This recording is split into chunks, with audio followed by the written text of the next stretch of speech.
Welcome to Infinite Human, where we explore our limitless potential.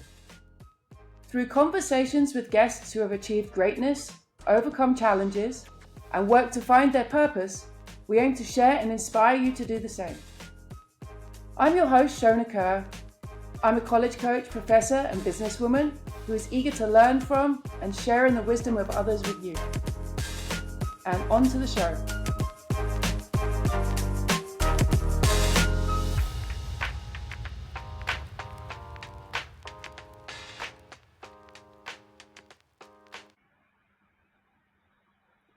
On Infinite Human today, we welcome Pete Asadourian. Pete is a physical fitness and strength trainer that has worked with ice hockey greats such as Ron Hainsey and Nick Bonino, a two-time Stanley Cup winner. He owns his own company, Future Fitness Pro, that has been successful for the last 20 plus years. Always a grinder, he has tried many avenues before finding the fitness path, which he documents in his book, Built Different. If you're interested in checking out his book, please look at the program notes for a link. He has also coached high school basketball for Rocky Hill in Connecticut, where he is born, raised, and still resides. He is the youngest coach to win a high school state championship with the boys team and is at the time of this episode mounting a campaign to win the high school state championship with the girls team for Rocky Hill also. He talks about some of the challenges along the way, which include a battle with stage 3 cancer. He's a master of his craft, genuine to the core, and I hope you enjoy meeting him in this episode and are inspired by his journey. Welcome, and with me today is Pete Asadourian, who is a physical trainer to the stars, a local legend in Connecticut, coach, businessman, and the definition of infinite human, who, as we'll discover, has worn many hats in his life and is never shy to jump in with 2 feet for new ventures and live life to its fullest, I think is the way to put it. So welcome, Pete. Shona, thank you very much for having me. I'm very excited to be here today to help you out with the show and then, just kind of spread my message. I know you have a lot to teach us. So I'm gonna start with who is Pete Asadourian, the physical trainer? What does your life look like day to day? What are you doing right now? How does that all look for you? Yeah, so, I started back in 1999 with my fitness business, Future Fitness Pro. I was just, very fortunate trying to send my message out, build a clientele at a young age. I connected with some great people and those great people kind of catapulted my career in the fitness industry. Day to day, I go to the gym, I work with people. I have such a passion just to kind of like help people and, accomplish goals. Like everybody needs goals, and I think that's like one thing that is a trait of mine that I love employing on my clients and just anyone that comes into my circle. The fitness road is obviously like a cutthroat business where it's it's tough to develop your name and your credibility and to make sure that you're doing the proper job. And again, like I mentioned, I was just really fortunate at a young age to connect with some high level athletes that trusted me to do the work, and they saw results. And from there, it just, like I said, it just kind of catapulted my business. We both live in Connecticut, and I am very aware that if there's a high level hockey player, golfers in the area, they're coming to you. They're coming to you to get stronger, fitter, faster, Yep. to be able to perform better. So let's say I'm an athlete. I'm coming to you. How do you start? Where do you start? And then what are you looking for to help me improve? And even for people listening, what would be some real basic things that they could address even right now? Yeah, so it's obviously there's an assessment. We find out we don't just take anyone either. That's the number one thing that kind of like gave us our niche. It's just, and obviously with that, I've built up a good staff of trainers. I'm big with functionality. Obviously, we want to increase strength, but like a lot of people are hung up on how much someone's pressing, how much someone's doing. But I want to create an athlete and feel as though through functionality and injury prevention movements. That's how a better athlete functioning out in the field of play is better in my eyes. And obviously, with that built athleticism, you're going to be able to get stronger, bigger, faster. But there's always an assessment. We sit down with you. What are your goals? What do you want out of this? If we have to incorporate nutrition, I have nutritionists that we refer our clients to. So, it's a full boat with us when the athlete comes. High level athlete, we're talking to their strength coaches. They're off season. They're obviously in season with their strength coaches more than me. I probably see these guys 3 months out of the year, maybe four, but always in contact with them throughout the year. What injuries did you have during the season, if you had any? Again, what does their coach need from them? Maybe they're a step short on the ice or a step too slow out on the ice. We have to increase their foot speed. Maybe we need to increase mobility. So it's a lot of feedback from their organizations, and then we kind of build that program. Again, depending upon their goals, what they want, and where they are. Each athlete's different. Obviously, we're going to do similar movements, but the way we motivate each athlete, I think that's a big part of it, is the motivation aspect of it. I mean, I might be able to motivate you a different way than I can motivate, another player, another athlete. And I think that's a trait of mine too, where I can kind of get into the head and I like getting into the body and just kind of see and learn what they're feeling, how they're performing. And, I watch video on them. I see their body mechanics. And again, each athlete's different. The goals might be the same for the athletes where they want to get bigger. Everybody wants to get bigger and faster, Mm. stronger. But at the end of the day, athlete A is going to be functioning different than athlete B. So we have to take that into consideration when we're building a program, and then when we're motivating them through the workout process. Athlete A might be able to just come in and do it, and then but athlete B needs that extra little shove, and whatever that may be. But there's always an evaluation process. We get baselines on each athlete. We find out their injury, their history of injuries, if there were any. Just go right down the line with them in that regard. Like the complete dedication to the human as a whole is impressive. And as a coach, I completely relate to being about the motivation and the connection that you can make with that human. Goes well above the the activity itself, and understanding the why and finding what drives that human is critical. And I think as we get into it, people will see that really is who you are and your particular talent, actually. So, that being said, can you give us any stories of any athletes and how you have been able to motivate them? Have there been any sort of more creative approaches you've had to take?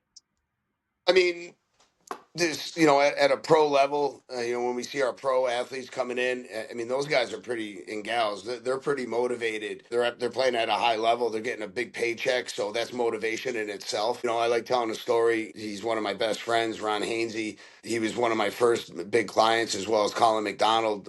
You take the two athletes. Colin McDonald, there was second round draft pick out of Weathersfield High School, but that kid didn't need motivation. He was self driven. Ronnie was a gifted athlete.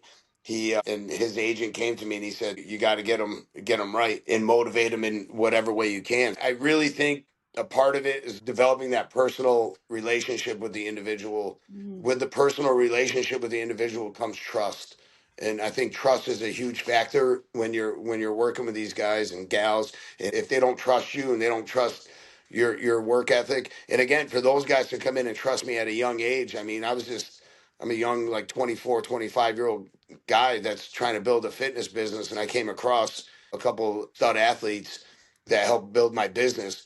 So that and alone was, trust and just showing them that I care, like I'm calling them. And it was one thing with me too, I don't care about how much money you make. I didn't care about that. I always wanted to be a pro athlete. I think everybody at some point, if you're in this field, wants to be a pro athlete. I obviously didn't have the skill to be a pro athlete.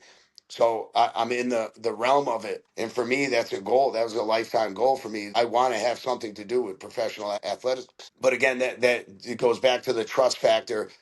Just these guys, being able to trust you. I'm working every day. I'm there early. I have new programs for them. It's fresh. And I think that's how, you build it. Absolutely, that trust piece is critical. And you mentioned that you were a young guy out there starting a business for yourself, starting this business which is still flourishing, to your credit. Where did that all start? Who taught you to even be able to do this? So like business has been in my family. My grandfather was a huge mentor. My father were two huge mentors. I saw my dad wake up every single day and grind and working side jobs in the electrical industry and just like did everything he possibly could for our family. And then growing up in a business, my grandfather started, you know, the stories, you've heard them from like our ancestors. They came with nothing, Mhm. you know what I mean? So it's just like, it's true. And they came with nothing and they work. And, you know, he owned a business and he always had me around it. So I learned, I think being able to communicate is huge, and I think that's a big thing. But I didn't take classes. I just kind of threw it up against the wall and see if it stuck. You learn as you go. One thing with me, even with like when I coach now, I'm coaching the women's basketball team at Rocky Hill High School. I don't have all the answers. Nobody has all the answers. So I've throughout my life built a team around me. Like I bring people in that help me. I go find an accountant that can do my books. I find people to advise me. People help me with my marketing. I think building a team, I'm not, I'll be the first person to tell you I'm not proud. You know what I mean? Like you got something to say it to me. If I like it, then I'll use it. If I don't like it, I'll say thank you and carry on. I think we learn from people. And I think through my life, we just learn. I see what another gym's doing and they lasted 6 months in business and they couldn't make it. Well, why? Now I analyze that. What they do wrong. So, and again, it goes back to building a network around you. And I feel as though throughout the years I have a network of people that I can go to and ask questions. And you know, I talk a lot. You know, I communicate a lot, and I think communication is the key of life. And a lot of people don't necessarily communicate well anymore. I think that's a huge factor. I think you touched on a really important point that none of us can do it by ourselves. And that's a big philosophy of mine. Big part of the infinite human piece is that we can't do it by ourselves. We need a team around us. We need people to lift us up, no matter who we are. Even if Yeah, you're the one lifting people up each day and motivating them. And I know they come driven because they're pro athletes to some degree, but you still got to connect to get the a hundred best out of percent. that human. That I'm not going to let you downgrade significance of that. So yeah, we do all need people around us. And maybe describe to us, when was the first time you sort of figured out I can lift, I can actually do this myself. I can, because you've lived it. It's not like you haven't been in the gym and figured out what worked for you and figured out how to do that. So how did you learn that piece? So like I was an overweight kid. You know, I like telling the story and no one ever believes it. You know, I was 185 pounds in sixth grade and getting picked on and bullied and stuff. And I was like, you know what? Enough is enough. And, you know, I had a grandmother that cooked. And if you didn't finish the food, you'd get yelled at, you know, the Mhm. same deal. So, you know, it was always like, eat the good food. And so I said enough was enough. And I remember going into my seventh grade middle school year. I was like, that's it. I ran to my buddy's house that lived down the road, one of my best friends, Nick. I'd go to his house every morning, run there. We'd hang out a little bit. We'd play some basketball. We were just really active that summer. And then my dad bought me a bench. I started the old muscle and fitness magazines with Lee Haney and all those guys. I would watch Dr. Pete and Lee Haney every Sunday morning at 6 a.m. I'd wake up and kind of see what those guys were doing and for workouts. And I started cleaning up my diet, and it just stuck with me. And lifting became a part of my life. Like exercising became a part of my life, and I think it'll never lose. I'll never lose that. And I think, Mhm. you know, everybody should make some sort of fitness a part of their life because it's our saving grace. And I just continued through high school. I was a mediocre athlete. I was part of teams, obviously, but I always just wanted to lift. And it became the point where like guys would start coming to me like by junior year and like, hey man, can you write me a workout? Huh? And then I got a job at a local gym. I started as working the front desk, and then I was like, I could train. I could help people out. And then saying to myself, like, why don't I start getting paid for this and compensated for it? Other people are doing it, and then it kind of just like went from there, and that's how it all dominoed. But as far as lifting, I was obviously a major part of my life. It became an addiction, like a good addiction, where it kind of kept me out of trouble too. It was just instead of hanging around with the boys, like I'm going to work out for a couple hours, man, and then you don't want to put bad stuff back in your body if you're doing it. So kind of like fitness obviously helped my mind. It gave me confidence too, Mhm. also. It does create a really good feedback loop. If you made good decisions, why then make bad decisions? If bad decision track, hey, why bother? You just keep making bad decisions. I trust me, I can relate to it. I think having exercise as a piece of that puzzle can be everything. Can literally be everything. prior to being fully established in future fitness, and obviously from what you're saying, you learned a lot about business and working hard from your dad. What were some of the things you tried before future fitness came into your purview? So I mean, I was always a hustler. I was always doing stuff, always working. Like I said, my boys would be out and I'm working. I wanted to make money. Money was an attraction to me. Whatever way I could do it. When I was at a young age, I did it. I had another buddy passed on, but I took over his landscaping business. That was like before I got into my fitness business. So I had all of his equipment. I went out. I had probably like 50 accounts, and then I started plowing.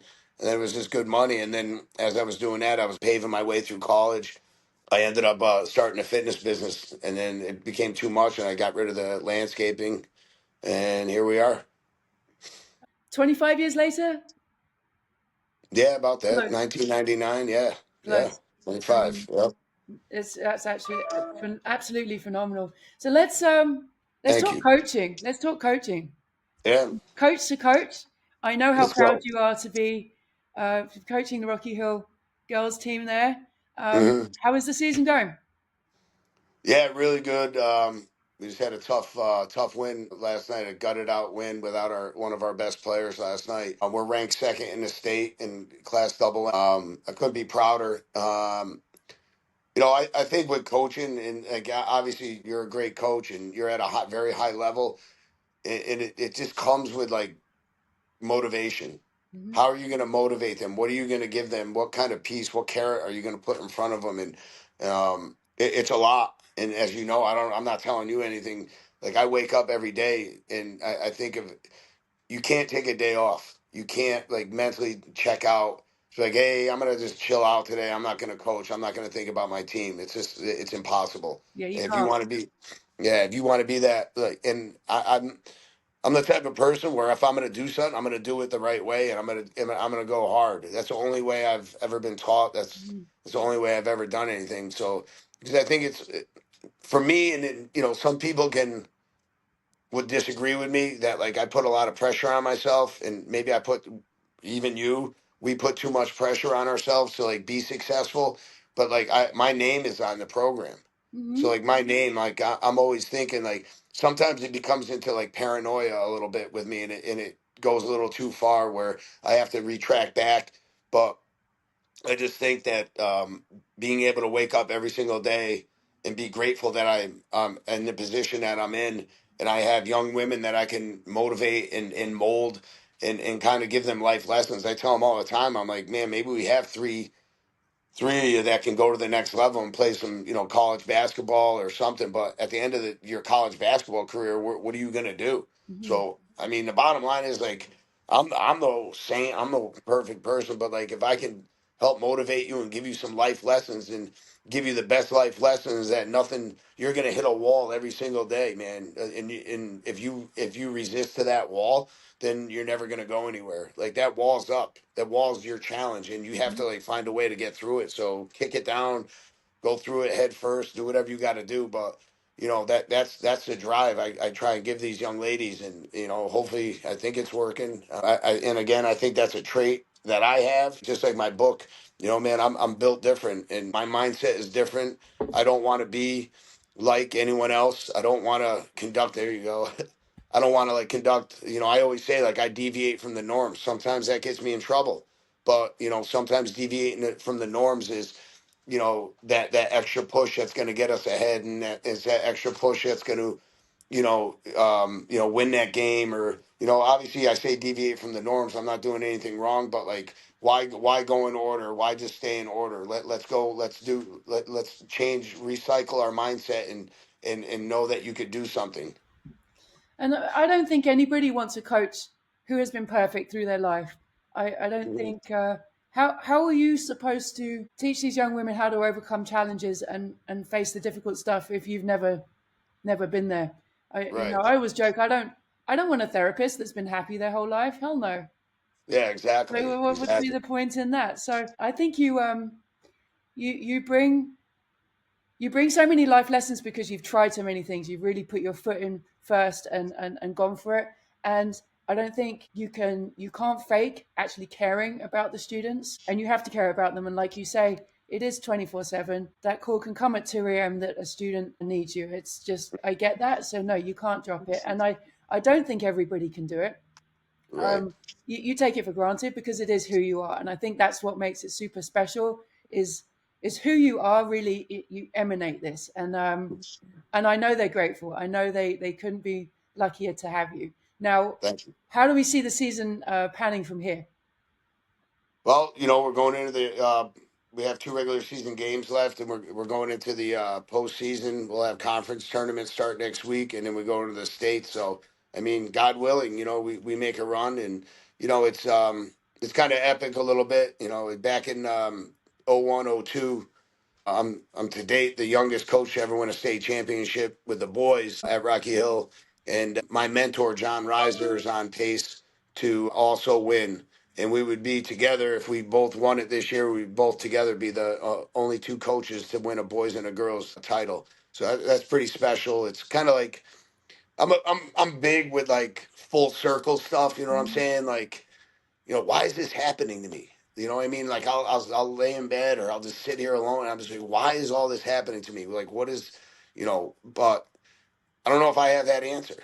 I just think like God puts us in positions to, and puts things in front of us. And, so I think it's, it's if it's meant to be, it's meant to be. I can only work hard. I always tell the girls, I can't be out there. I told them last week, like, I wish I can go out and set a screen for you. I wish I Mm-hmm. can box the other woman out underneath the boards and outlet you a pass and we go on a fast break together. I was Mm-hmm. like, I can't do it. I was Mm-hmm. like, I'm on the sideline. I'm your sixth guy. And, we talked about over the past couple of weeks, we talked about trust, where I trust you. I trust you guys.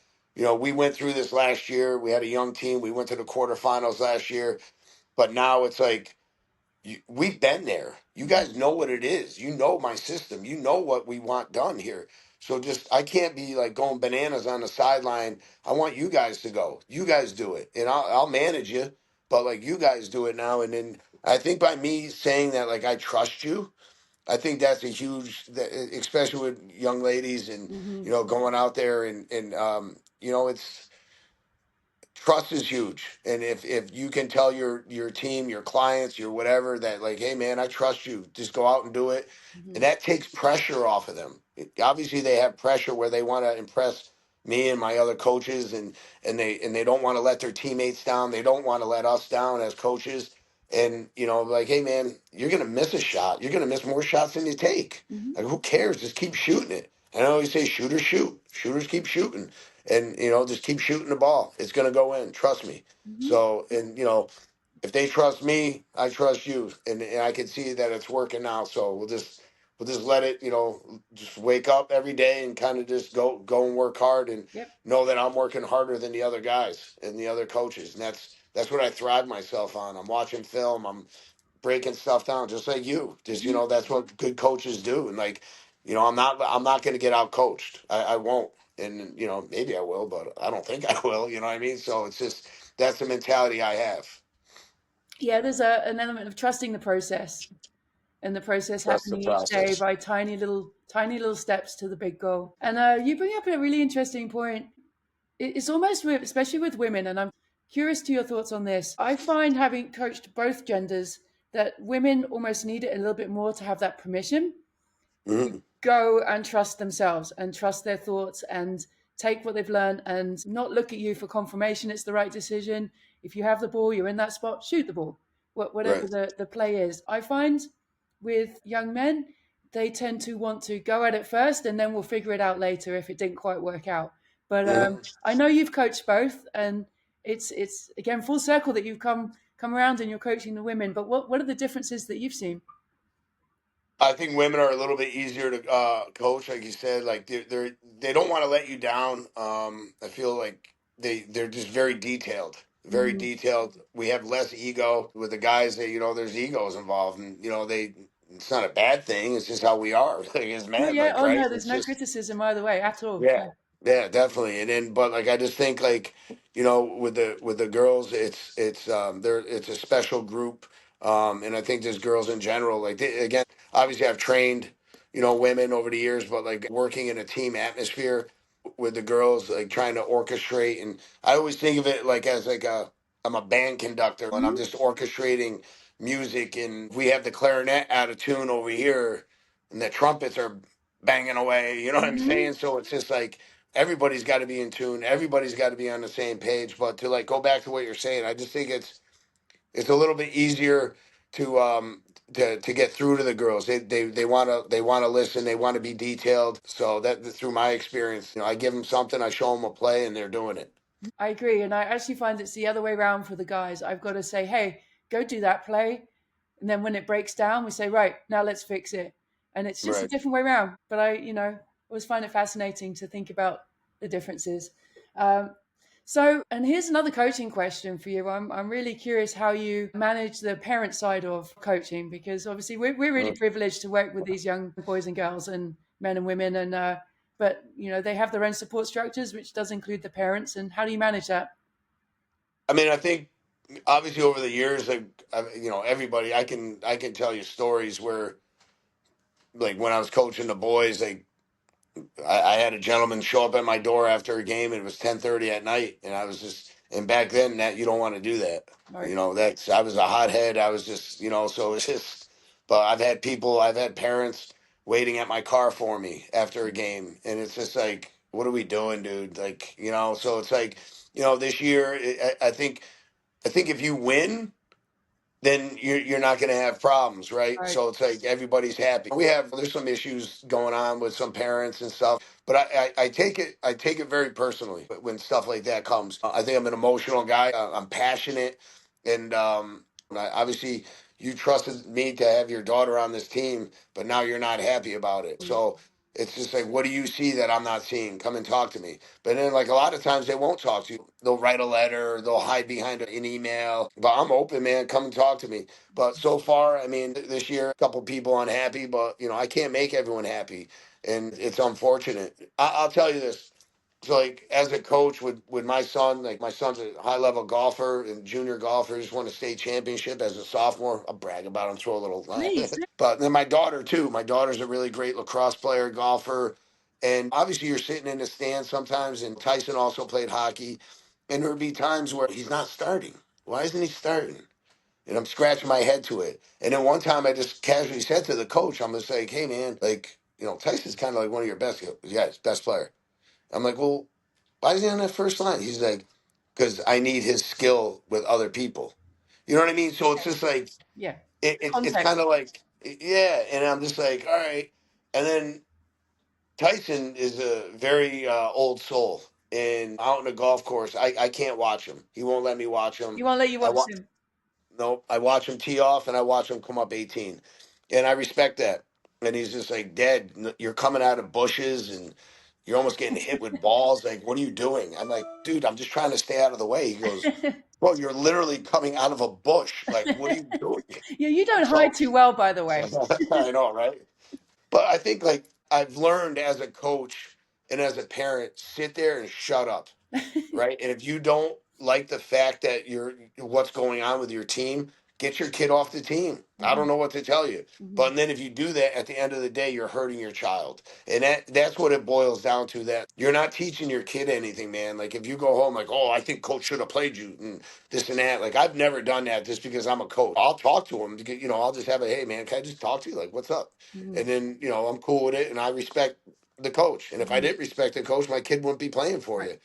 But I think with golf, it's you. It's like there's no one out there. It's all statistic, and it's like you're not playing with anyone else. There's no starting lineup, so you have to go out there and just grind on your own. And I can't complain about anything. The only thing I can do is just offer support. Like if he has a bad round, hey man, just analyze your game, dude. Like you're Mhm, better. I always say to my kids, "You're better than me. You're better than me." And I was like, that's all you want to do. That's for me. That's fulfillment enough. Like where like you can go out and play golf in a major tournament and go win it. Like, dude, mhm, that's pretty freaking cool. The same thing with my daughter. She's in eighth grade and she's learning the competitiveness with her. What sees what her brother's doing, and at the end of the day, it's just like I think parents do like more damage to the kids. And as far as it's just what it is. It's a chirping behind the scenes Hmm. of the parents where like, oh, you should be playing, you should be doing this, you should be doing that. Like, why is coach doing that? What's he running that play for? And now they go home, they're only with us for what, 2 hours, 3 hours a day, not even. Hmm. And now it's just like they're going home and just getting pumped, like questioned, and it's just so it's but parents can do more damage than good sometimes. It's not always the fact, but for the most part, this year we have very supportive parents, which is great. And I'm a lifer in Rocky Hill. Right. I'm born and raised here. I went to Rocky Hill High School, so a lot of these kids, their parents, I went to high school with, and they know me. They know my track record. They know my book. They know all my stories. A lot of them Mm. do. And it's kind of like let Pete do his thing, man. He's good. We trust him. Oh, and I get a lot of that now. I'll get text messages from some of the dads and moms, and they're just like, "You're great. Our kids love you," and that makes me feel good because at the end of the day, sometimes again we question ourselves as coaches. Am I Mhm. doing the right thing? Should I have called a timeout? Should I have done this? Should I have done that? It's crazy. It's like Mhm. I always say, like I hate coaching. I say that all the time. I hate coaching, and then just the feeling before a game, the day, the whole day, everything. It's just like, why am I doing this? I feel like I have the flu. That's how Mhm. you know what I It's mean. It's just like, physical. Yeah, it's physical. yeah, and it's like, and then the game gets over, and it's like, now I got to think about the next game. Mhm. So it's a roller coaster of emotions for us because again, it's pressure. I know I'm rambling right now, but No, like no, you're speaking the truth.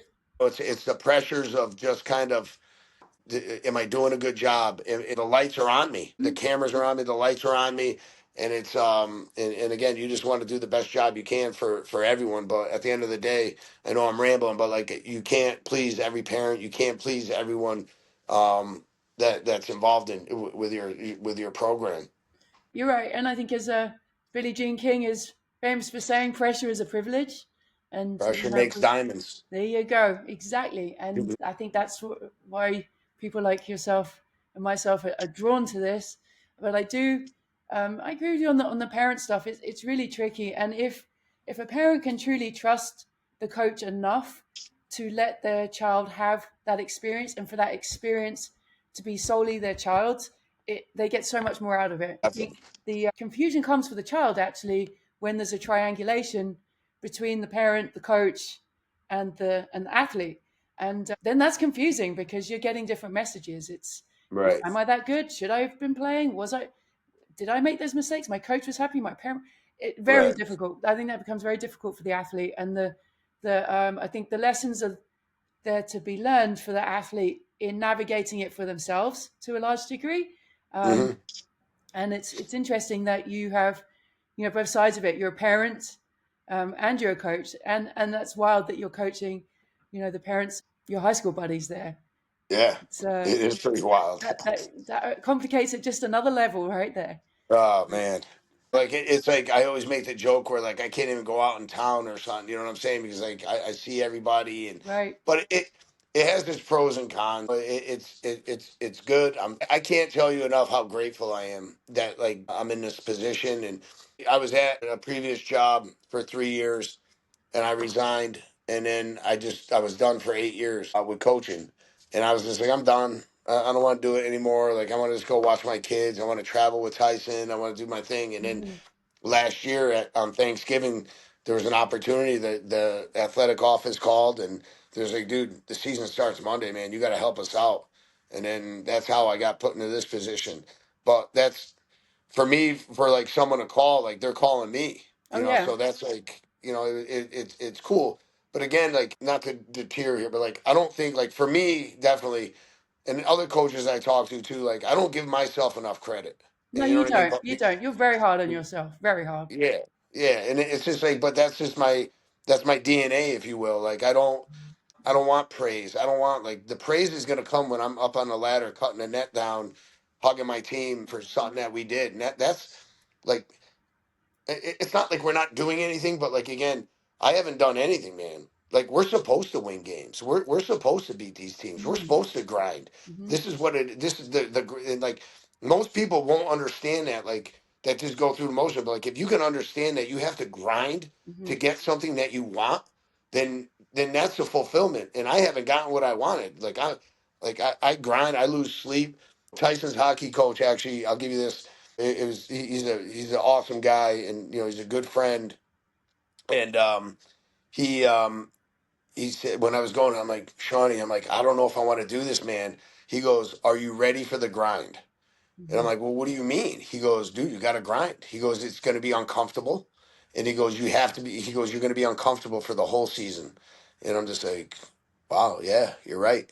And you don't want to be comfortable. I walk into the gym all the time. Yeah, I'm comfortable. It's my team. But Hmm. it's just that I think you can probably relate with me where if you're comfortable, then what are we doing? You're not moving forwards. There's You're no. not It's moving within forward. that tension of uncomfortable comes the progress. Exactly. So, like I always tell my team, I'm gonna make you feel so uncomfortable in Hmm. practice. You're just gonna hate practices. But you know what? Once the game comes, you guys are gonna be clicking, you guys are gonna be going. Hmm. And that's kind of where we are right now. It's obviously a different mindset going into the postseason with practices and planning and stuff. But like again, like you need to feel the burn in your legs, like when we're doing defensive stances for minutes and Hmm. everything. It's just like there's a reason why we're doing this. I'm not, and I always say like I'm not here to make friends, man. I don't, I make one or two friends along the line. That's great, man. But I got a job to do. My job's to win, and that's all I want to do is win. It's an addiction. Yeah, yeah, yeah, yeah. It's just the. I think there's an addiction to achieving in some weird way, and there's such a satisfaction in setting very difficult goals and then attaining them. And once Yep. you've done that once or twice in your life, you kind of seek it a little bit more. I think in everything I read, the most successful people are very willing to delay gratification, whatever that Mhm. means, in whatever sphere. And again, if you want to get big and you want to lift and you want to be strong, that doesn't happen overnight. There's no Google search for that. Nah. And that's Um, the thing. Like, nothing worthwhile is going to come easy. That's, you know, and that's what again, like nothing came easy for me, man. Like mhm, that's like even like everything's a challenge. Like, and I feel like I've been using the word adversity with my team, and I'm just like we fought through adversity this whole season, and we're still fighting through adversity. mhm, Like our second best player took an elbow to the forehead on Saturday, 30 seconds into the game against a conference, huge conference game. She didn't play. So now it's just like, hey, man, we got adversity. We got to soldier down, man. Step up for it. mhm. So and then they didn't clear her to play yesterday. Like minutes before the game, she Oh doesn't get boy. cleared. Yep. So it's like we have adversity tonight. So fight through adversity. Step up. You're gonna face adversity your whole life. Mhm. In anything you do, you're gonna have adversity. So it's just like figure it out now. If you can figure it out now, it's gonna be that much easier for you in your future. Yeah, and you know it. So, Pete, of all the jobs that I've read about you trying and partaking in, mowing lawns to being a bouncer in nightclubs to obviously trainer to the stars now, I think my favorite one is your modeling stint. And I think your high school girls would appreciate hearing a little bit more about that. So, tell us how that went down. Yeah, so yeah, it is pretty funny, right? So again, I think everything I've done in my life, like, offered confidence in myself. Just building that confidence, building that, like, hey, man, I can do whatever I want.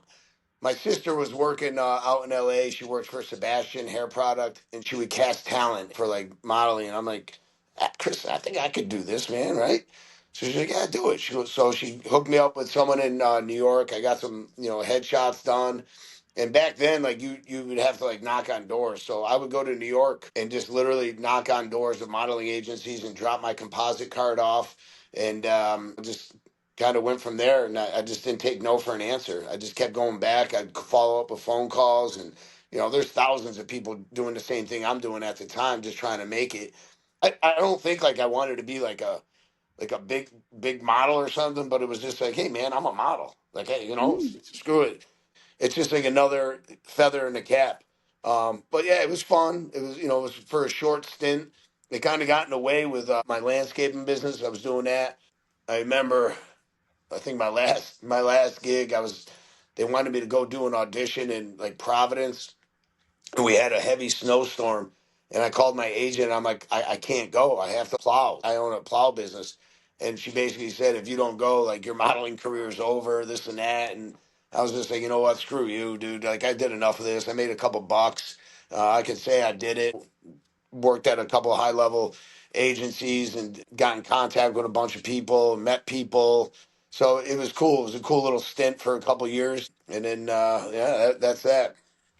I mean, how neat, right? To the full circle of being bullied as a child because of your weight, to making that decision to do something about that, which they shouldn't Hmm. make fun of you in the first place. Obviously, that's not acceptable. But to do something about that, get yourself in great physical, and then to actually get employed as a model. I mean, think about that. Yeah, it's definitely cool. Like you said, everything comes full circle with Mhm. things. And again, I just go back to I'm grateful. I'm grateful for my experiences, and I'm grateful for the people that have come into my life. If my sister didn't do that, have that job, then I wouldn't have had the opportunity to do it. I think a door is open, I walk through it. That's the bottom line. I don't care Very what clear. I don't care what it is. Someone's opening a door for you for a reason. Like, and again, Mhm. I can go back to God. God is in control, man. Like, and it took me a while to allow him to control it. And everyone has their own beliefs and stuff. Spirituality came into my life through a couple different people. I mean, we can talk about that, but that could be a whole nother show in itself. I just think like people come into your life for a reason. Mhm. And I think the more aware, like people go through life not aware, and you have to Right. be aware because there's signs in life every single day. You can be driving your car and that can be a sign. Like I'm so aware of things. I'm aware of what people say and I hold on to things. I'm like, well, he said that for a reason, or she said that for a reason. I had white doves in my house. And it's just like, why are white doves in my house? For me, that's a spiritual sign, like it's my father or something. You have to recognize, you have to be grounded, I think, in order and open and aware in order for those signs to like be able to comprehend and digest what's going on. I think it requires a level of authenticity that, again, I think you exude, which is not it's not typical. It's not as prevalent as you may think, and to be that authentic from your soul to, I think that's why you've been a great coach. Is because it's because you've gone with what you truly believe. You haven't been molded by the outside influences, although it becomes very difficult, as we were talking about, and you do question things. But that's why you've become the coach you are, Yeah. the trainer that you are, the success that you are, and it's very evident to me from the outside. I Um, think like thank you. And I think like success, right, is driven in different people think like, you know, I think more people think that success is associated with money, like with the yeah, monetary it's side, not. but it's not, man. Like I No. don't, I grind. We all grind, and I think like you're saying, like success for me is to be able to help a kid or help a young athlete or just come in contact and make someone feel good. That's success for me. Like I did Hmm. something. So Yep. and we're here for a reason, and I mean I'm here for a reason, and it's that, and if that's what it is for me to help people, and then that's what we're going to do.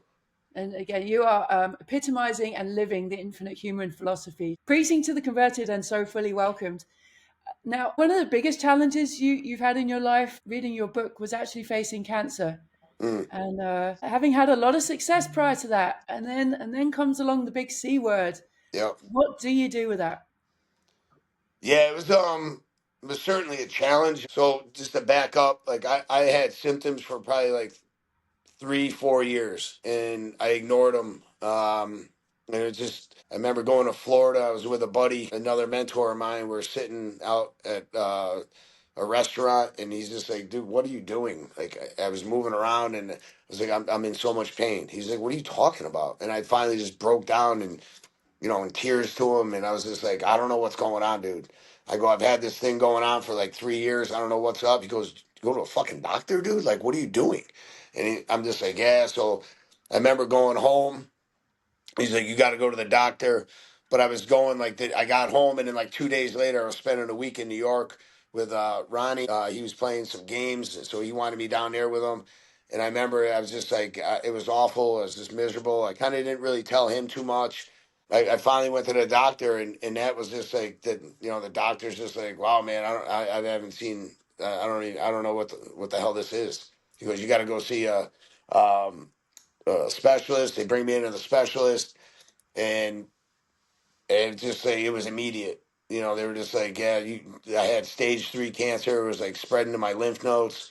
It's just because, and like people are like, why would you ignore it? And I think like subconsciously, I wasn't ready for that challenge in my life. And it's just kind of like everybody has. We have to be ready for a challenge. We have to be ready for the big game. We have to be, and in the right frame of mind. And I just was going day to day, worried about helping people. And I think that's as like coaches too. Like we worry about helping people, and sometimes we forget about helping ourselves and having that own self care for ourselves. I was guilty of that. Obviously, I had a great supporting cast. It's just like, why wasn't I ready? But like, I don't want help. I don't want people helping me, man. I want to do it on my own. So I went, and they said you have stage 3. You have to. I went to radiation and chemo 5 days a week. I drove myself to all the treatments. Afterwards, I had a little routine. I'd go get an egg sandwich. Then I'd go to the gym and I'd train. I had clients that were very supportive of me. And, I would go to work for about 3, 4 hours, train clients, and then just go home and crash out for the rest of the day. But that was my routine.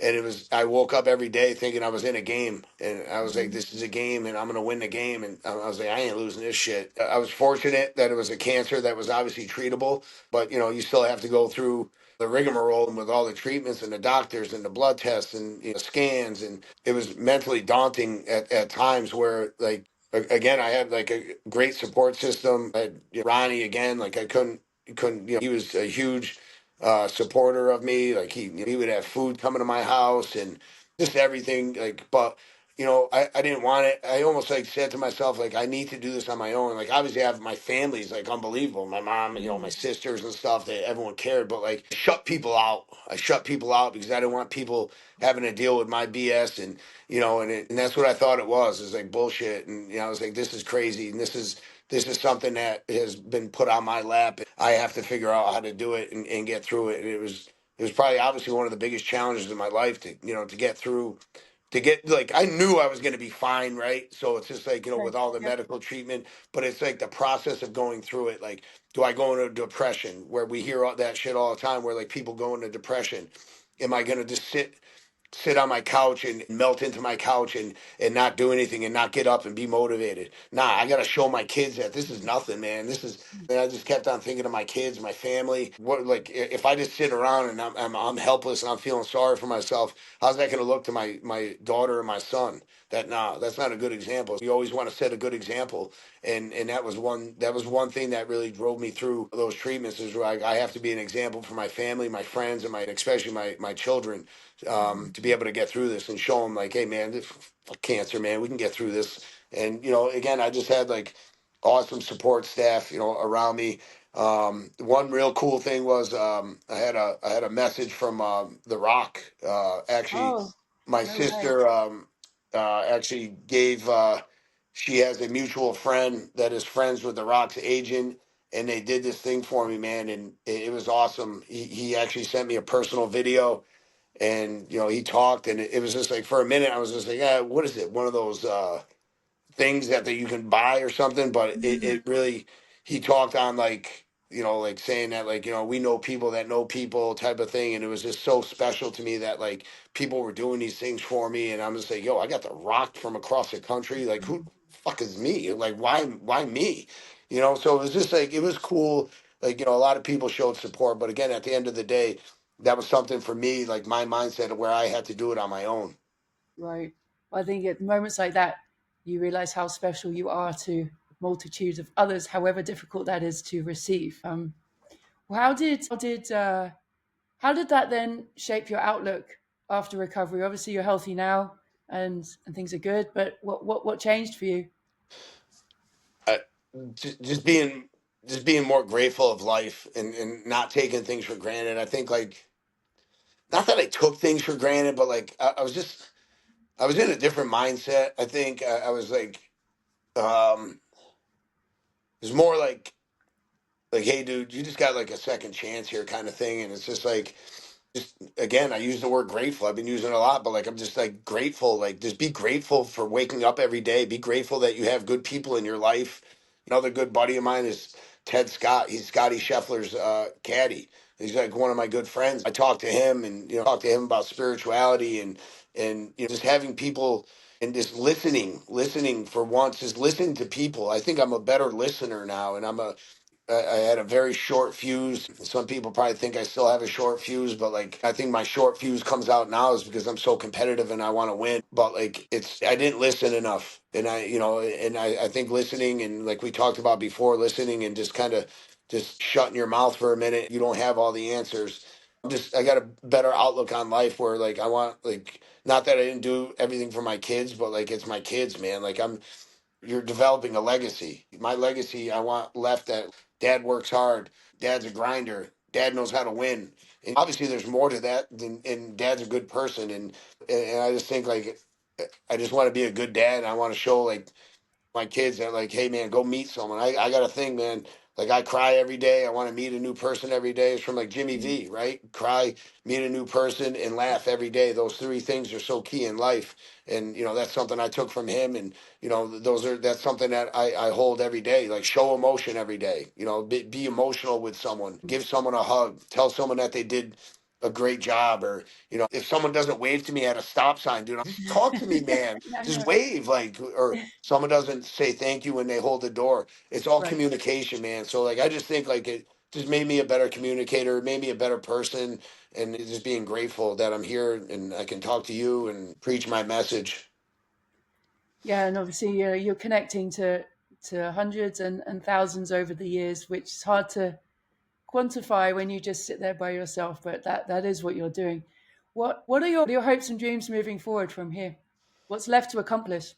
Yeah, I think we talked before. I really want to put, the show on the road. I kind of want to just go around and and speak to people, speak to groups, whether it be kids, adults, whomever. Not that my message is any different or any better than someone else's, but I think I can help people, and I want to motivate people. Obviously, I want to be in the gym, but that's a grind. I'll always have the gym. I'll always want to have a great staff Mhm.